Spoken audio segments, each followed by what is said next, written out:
It's May, and typically that would mean annual town meetings being held across the state. And while Governor Charlie Baker's advisory limiting the size of public gatherings does not apply to town meetings, moderators across the state are grappling with the safest way to proceed during the coronavirus pandemic.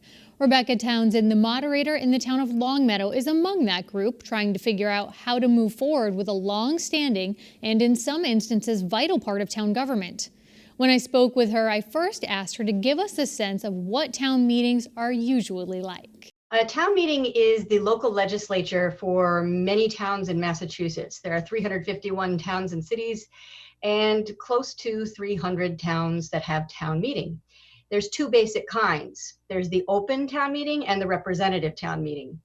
Representative town meeting is where voters will elect somebody to go and represent them. Usually it's about 240 people.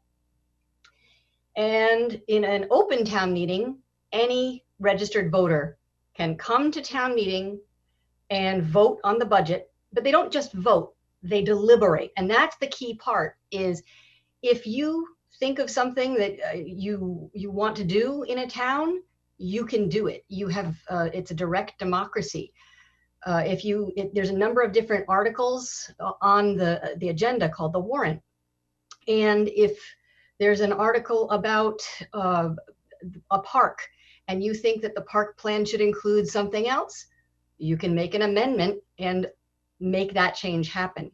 So citizens who come to town meeting have a great deal of power and authority over their community's lives. And having covered town meeting for a number of years as a print reporter, let me tell you, deliberate people do in that open format. And it's very interesting because people might think, well, it's on the warrant written as X, Y, and Z. It'll just go that way. It's an up or down vote. But truly, people do get into the details, especially if you're looking at something like a school budget proposal, or whether or not a Proposition 2.5 override is appropriate for that town or needed for that city, needed for that town on that year. And these things can get heated, right? I mean, you've been moderator there in Longmeadow.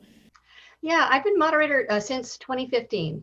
And the first annual town meeting that I moderated considered some gun safety regulations.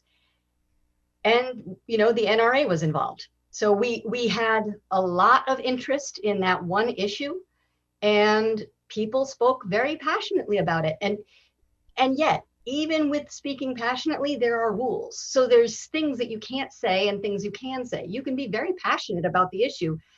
You can't call people names. You can't go way off topic. You do have to stay to the issue. And that's one of the true benefits of town meeting, is people get to say their piece, but they must be peaceable about it. Yeah, points of order can and are made by either members of the press or members of the public who are there. And it's very interesting how the body itself can serve to keep people in check. Your Facebook page has a cover photo that I love, and it's of this beautiful old book, and the title is Town Meeting Time, a Handbook of Parliamentary Law. For you, you hold the position of moderator. What attracted you to this particular style of governing a community? Well, I had grown up in Rhode Island, and we had a financial town meeting. And I remember seeing my dad speak at one, and it really moved him considerably. It took a lot of guts for him to speak at that time. And so I have that early memory of him participating in a similar kind. And then when I was working on my doctorate at UMass, town meeting was the subject of my dissertation. So I did a lot of research on town meeting. And living in Longmeadow, being part of the Charter Commission and learning about different kinds of forms of government, one of the things that I learned being on the Charter Commission was how much town residents valued town meeting. They wanted to be able to have their say on local matters. And I appreciated that open style. The chance to run came when the previous moderator, Michael Kallick, announced that he wasn't going to be running anymore.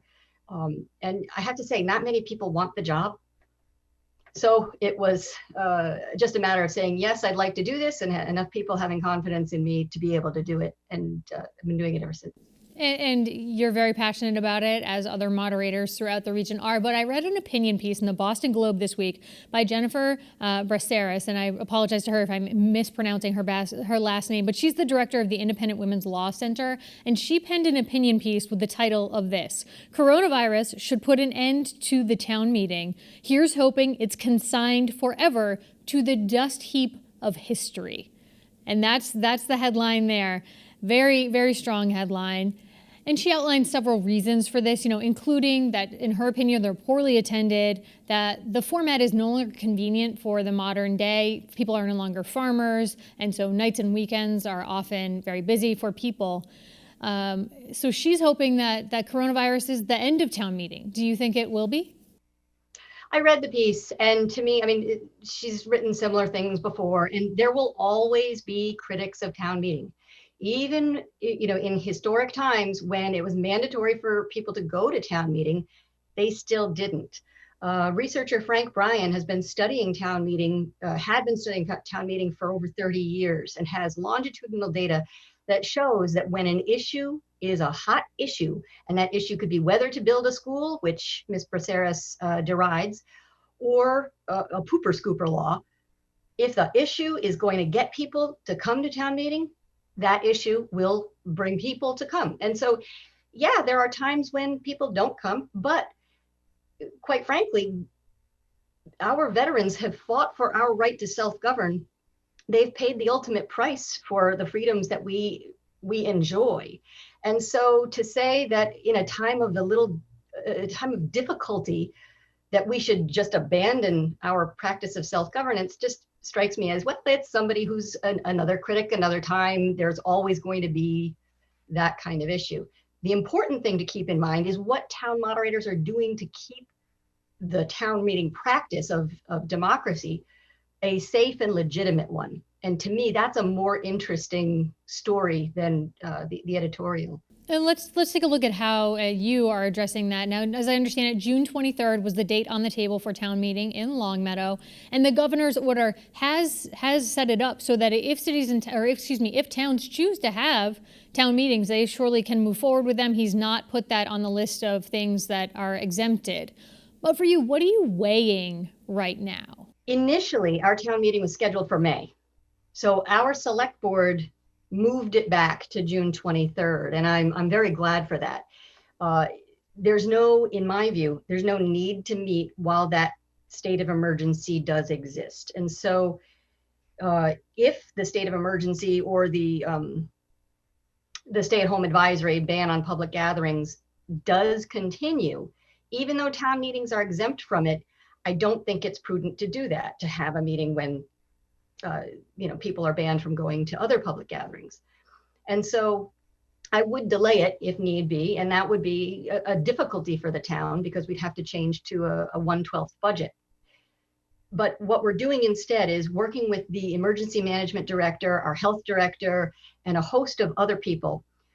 We're coming up with a way to ensure that town meeting is conducted as safe as possible. And while I would like for the state to issue some guidelines on how to do that, which there are currently no state level guidelines, we're coming up with our own best practices.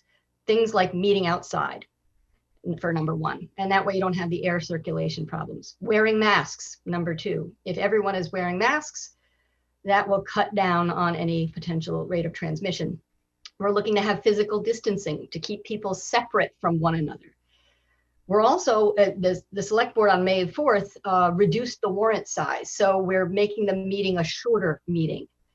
So there's a number of different things that we're doing to encourage people to feel comfortable attending and participating. And there's a lot of details that go into the logistics of it. But doing something unusual like having it outside is a simple measure that we can do to ensure that people will feel a little safer when they do finally come out and are able to meet and self-govern. Yeah, because certainly oftentimes, this, town meetings are in, school gymnasiums, auditoriums, and they often are quite packed if they have a strong attendance for something that is a financial matter or something like that. Now, you are a member, as I understand it, of the Massachusetts Moderators Association, including a member of the Remote Participation Study Task Force. Has there been any guidance from that body?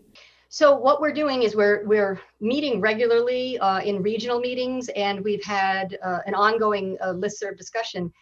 One of the things I've been heartened by is learning about what other moderators are doing and seeing what are some general best practices. And many of us are meeting outdoors. While remote participation is not possible for open town meetings, those communities that have representative town meetings, some of them are considering the online remote participation.